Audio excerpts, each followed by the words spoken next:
Le club de l'horloge devient le carrefour de l'horloge. Vous faites donc peau neuve. Quel est le but de ce carrefour de l'horloge ? Le club de l'horloge a été créé il y a 40 ans, en 1974, plus de 40 ans. Et il a été, pour beaucoup, dans le débat des idées qui s'est développé depuis cette époque. C'est ainsi, peu de gens le savent, mais c'est ainsi que le terme de préférence nationale a été lancé par Jean-Yves Le Gallou et moi-même dans le sein du Club de l'Horloge il y a quelques dizaines d'années, en 1985. Beaucoup de sujets comme celui-là, ou de thèmes.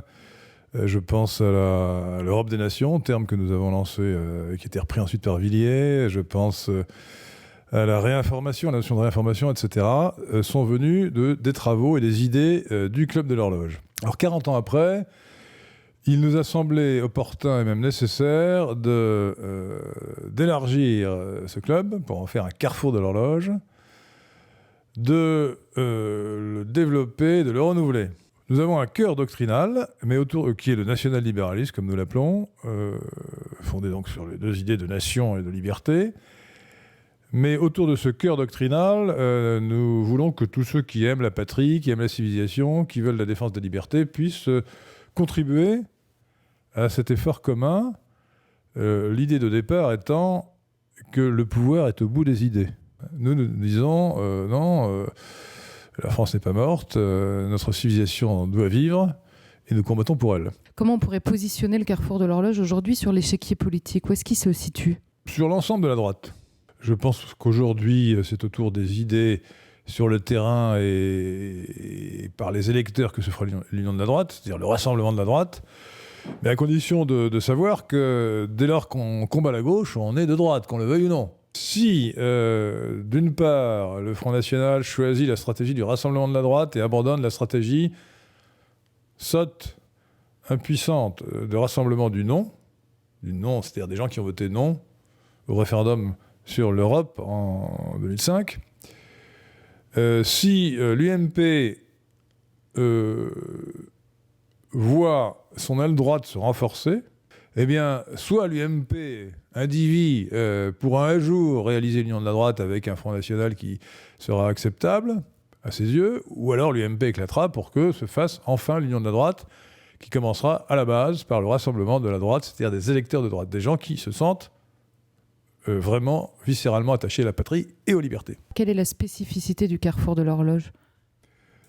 Eh bien, je dirais que notre spécificité, c'est d'être unique. Nous sommes les seuls à développer un corps de doctrine qui soit radicalement indépendant de l'idéologie dominante, qui vise à rassembler la majorité des Français.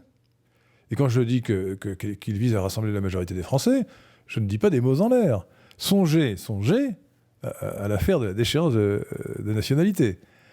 Sur cette question de la déchéance de nationalité, eh bien, 85% des Français, dans certains sondages 95%, l'immense majorité des Français, disons 9 Français sur 10, sont favorables à cette mesure. L'oligarchie cosmopolite est contre.